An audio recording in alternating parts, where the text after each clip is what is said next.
Greetings, fellow watch comrades, and welcome to the standalone segment regarding the red indicator 45mm Aviator by Volmax. I'm Craig Hester, the Watch Comrade, and we appreciate you joining us. Today we're talking about one of the most popular aviator models ever built, the 45mm Aviator, which has some additional pluses to it on this one that we haven't seen before.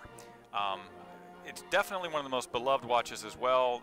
Guys who bought these, or gals who have these in their collection, have always given me so much positive feedback about this one. Right here, if you can't figure out what I'm doing, because I didn't do it before I started filming, I'm winding the watch because I was looking down while I was filming and seeing that the second hand wasn't moving. And I am going to demonstrate here a feature that was put on this watch the first time on any of the 45mm aviators, and that's the day-night indicator. And you can see that as I turn the clock forward, you can see the day-night indicator moving in that fan type section that is part of the two interconnecting chapter rings, one connected to the subdial second hand.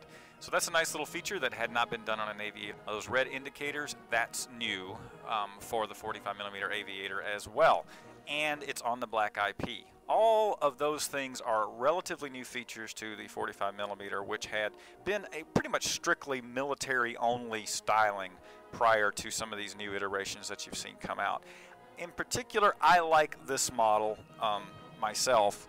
There's also one with the green indicators, which has been very popular as well, but my personal taste, if anybody cares, is the red one here. I think the red on the black, you know, it speaks to the whole Russian heritage. It creates a very, very striking look on this, particularly against the black IP and with that subdial second hand. There is Sarah modeling it for us, and we think Sarah's doing a great job for us, and we like to give a shout out to her and say thanks for everything.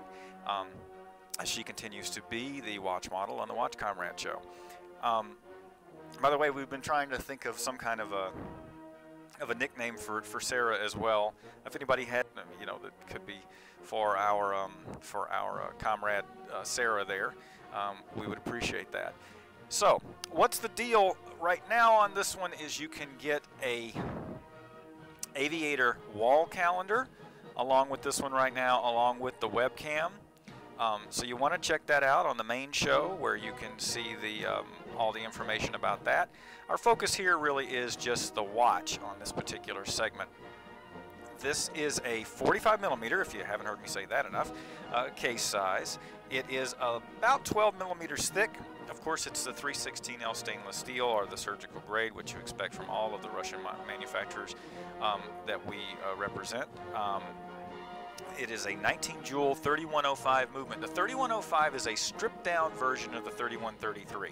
This is an exceptionally hardy movement. You know, in terms of warranty repair or anything along those lines, it is very rare that we get a 3105 back. They just are extremely hardy movements. You know, rarely have any problems with them. A lot of that's just because you're taking an already, you know, hardy movement in the 3133, and you're removing some complications, which, you know, is like anything. The more complications you add, the more possible things that can have, well, complications.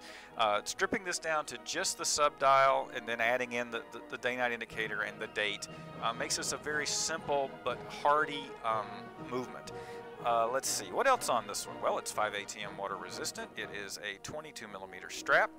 And as I mentioned, it is built by the Volmax company in Moscow, Russia, where the watches are, where the movements are built and the watches are assembled, in a room with more than 300 years of watchmaking experience, where they put these watches together.